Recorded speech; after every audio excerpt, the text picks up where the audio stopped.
still going. It's still spinning. There it is. We are live. Hi. Hi, how are you? I'm really good. How was your weekend? You're making bad decisions this weekend, right? Okay, so yeah. So on Friday, I left the radio station and headed up to Murphy's, and I was going to meet my girlfriend Jessica for lunch. And on my way, my friend Marcy writes me and says, "Hey, a bunch of us are going to the hotel for drinks. Meet up with us." And then my friend Kristen, who's a manager at a wine bar there, says, "Hey, I'm going to be working. Come meet up with me." And I told our friend Jamie, I go, "I feel like this is a reason like to make bad decisions." She goes, "You haven't really made," she's a little upset with me. "You really haven't made any poor decisions lately. You should, now's your shot." I had nothing to do this weekend. I was like, I'm making some poor decisions this weekend. And then I got home at 5:30. 5:30, sleep by 8:30, right? I was asleep by 8.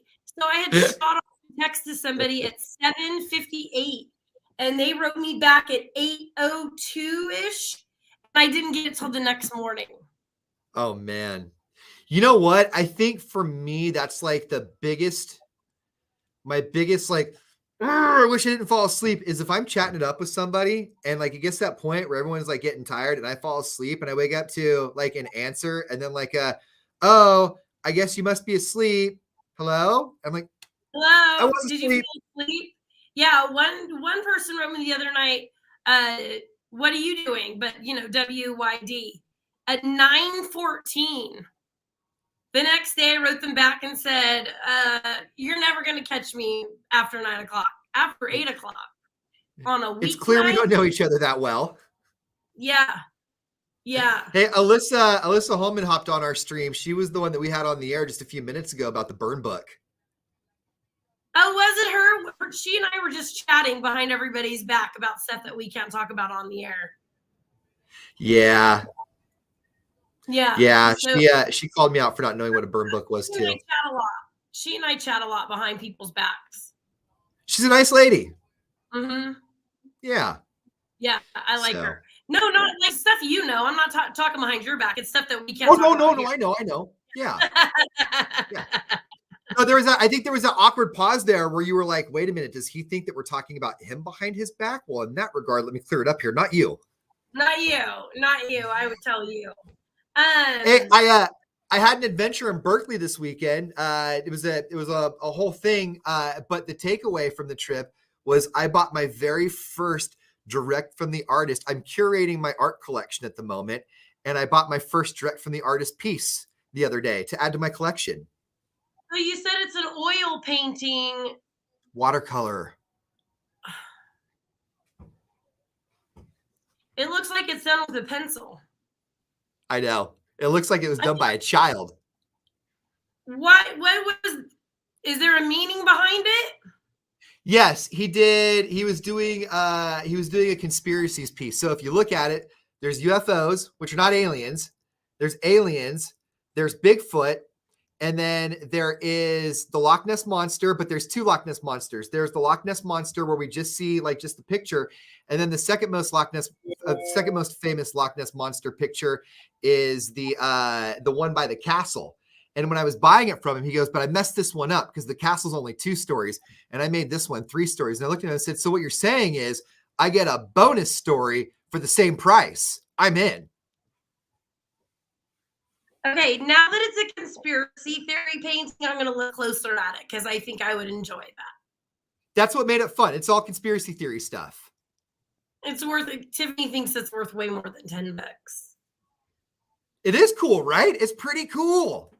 Did you go to Berkeley just to go and check this? Like, what made you decide to go to Berkeley? Was there something there, or you just got in the car and went? Oh, it's a factor of a whole bunch of different things. It wasn't just a spur of the moment. And it wasn't even originally Berkeley. Originally it was going to be Santa Cruz, but made a day out of it. It was a pretty cool day. So I did that. And then Saturday, my friend Jessica and I decided just to stay inside. So we just got hell snacks. We went to the market and she bought snacks and I bought snacks. And we brought them out almost in like courses First, it started with strawberries and cheese and salami. Then it was all the chips and the dip. And then, oh, thanks, Jennifer. And then it was all of that. We just stayed in our pajamas all day and watched TV. For some reason, Jessica and I watched the stupidest movies. Like And which ones? The last one we watched, hold on, let me look it up. What's the one, you may have liked it, and I think if I watch it again, it's super dry humor, it might be funnier to me. With Winona Ryder and Keanu Reeves, and they're going to a wedding. I know what you're talking about. I don't know the name, but I know what you're talking about. That one was weird. And then I watched one that was good when it started. Hold on, with this gossip. Who's that girl on Gossip Girl? Not Blake Lively, the other one. It was like good Leighton Meester. It was like good when it started, and then it just ended, and it was really bad. And it's brand new. What's it called? And as soon as we read it, we're like, that looks good. We should watch that. And it turned out terrible. Anyways, keep talking. Hold on. My watch list this weekend was it went to number 1 on Netflix super quick, called Worst Roommates Ever. And it was a 5-part series on like people who had terrible, but it was like prolific cases. Like one was the F Street boarding house in Sacramento where Dorothea Fuentes and I remember when it happened. That's what it was called. The Weekend Away. What's it called? Okay. Okay. So go ahead. Okay. So didn't you used to have like one of the worst roommates ever? Mine slept with my boyfriend. I haven't had a roommate since that one. So mine got on drugs. Yours was what? Mine got on drugs and then staged an alleged break-in into my house. Let me tell you how crazy this is, all right? Say no to drugs, kids. And when you see, like, this is a straight tweaker that I had living with me, okay? So he stole a really crappy 5-megapixel Samsung camera, okay? But in order to steal that camera, he locked my Chihuahua in the upstairs bathroom. He cut a little tiny slit in my screen on my door coming into the backyard, but a slit that you couldn't even climb through on a window that didn't go up further than 4 inches, right? So then he took, because I have a lot of rifles, like antique rifles from my grandparents and stuff. He took all my rifles and he lined all the rifles up next to my door in my bedroom, right? Then when I got home and I'm looking, I'm like, what is happening right now? My dog is in my bathroom. My rifles are lined up. And I don't know why. I've got a hole in my screen and my screen window is up, but you can only open it from the inside. So Darren comes home and I still don't know that I've had anything taken from me, right? I'm like, dude, did you have somebody over or what's going on? Right?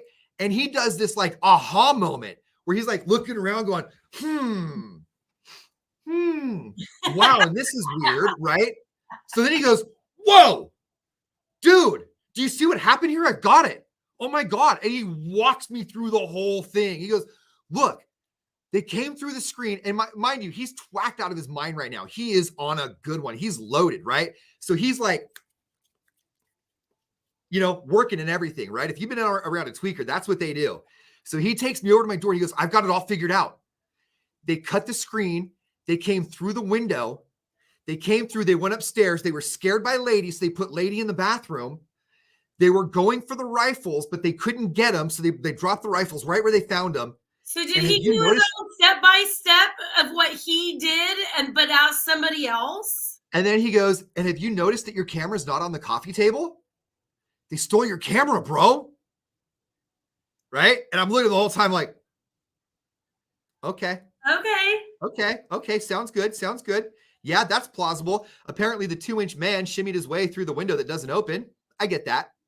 So he leaves that day and my roommate comes, the guy who ended up being my roommate after came over and we cleared out his room and we found, just like, it was like he imported Colombia into his room.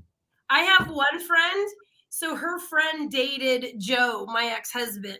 And when Joe and I split and she and I started talking some more, I'm like, tell me what happened between Joe and your friend. And she goes, well, he wasn't around for very long. But she isn't my roommate anymore because she returned her stuff to Target. So my friend went into Target and had them show security camera because her stuff was returned.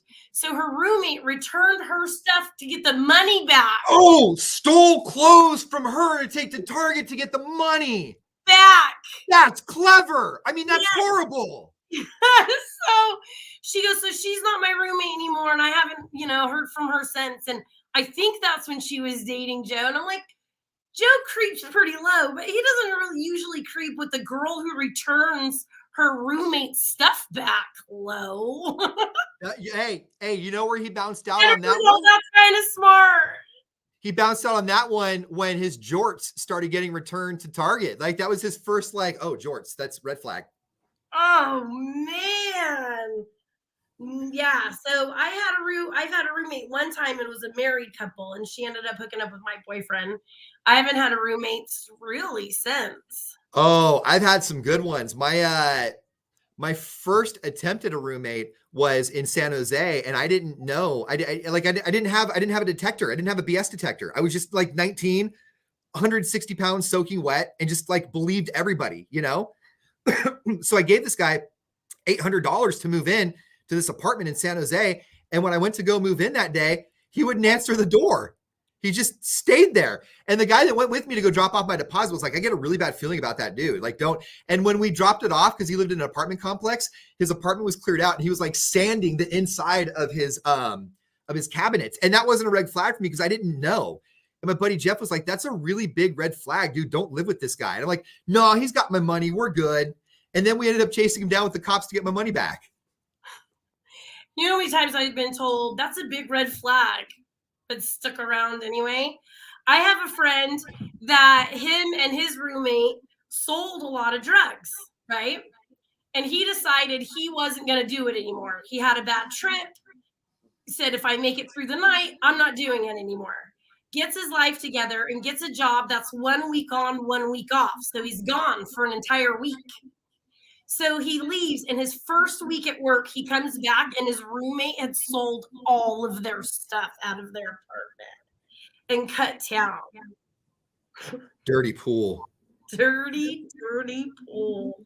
Dirty pool. But he didn't. My other mad, but I didn't do anything because I knew I was already dealing with a drug addict, right? He goes, but then the month later, I get a bill that he was ordering pay-per-view on my cable. And when I found him, I showed him how pissed I was. I'm like, I bet. My first ex, the one where I threw the cable box up on the bill, I did that when she took off. I ordered a bunch of pay-per-view as yeah. And then I felt bad about it and paid it. I was leaving her husband back in the day of the checks. So she went to the mall and wrote hella checks that she knew were going to bounce, and it stayed with him. The next week, he was like, why are these checks bouncing? Did you know that paper checks are still real? Yes, I do know that, because here's how often you use them, though. My friend has been married, has been divorced as long as me, I think. And she wrote a check the other day and it still has her last name on it. She's like, I'm just writing these so I can get rid of my last name. I got some in the mail the other day. I'm like, why? Why? I literally looked at it. I looked at getting the checks as an annoyance and as an inconvenience. I'm never going to use these. Why did you waste the paper and send these to me? Thank you. Yeah. I rarely use I have used them. They came out of retirement when I moved to Murphy's because everything in Murphy's is ancient. I was going to say, you step back about 10, 12 years when you go up there. Oh, they're still writing checks in the market. And I'm not being snobby and calling it the market. That's what it's called, is the market. That's the name of it. I was going to say something earlier when you were telling your story. You kept saying the market. I'm like, this town has made you call things the market, but that's what it's called. Okay. You've called me out before, so I already knew what you were going to say. But dude, and the water district, like they don't even know what computers are, man. Yeah. All right. I remember. Oh, go ahead. We're gonna jump on the. Bye. Bye, guys.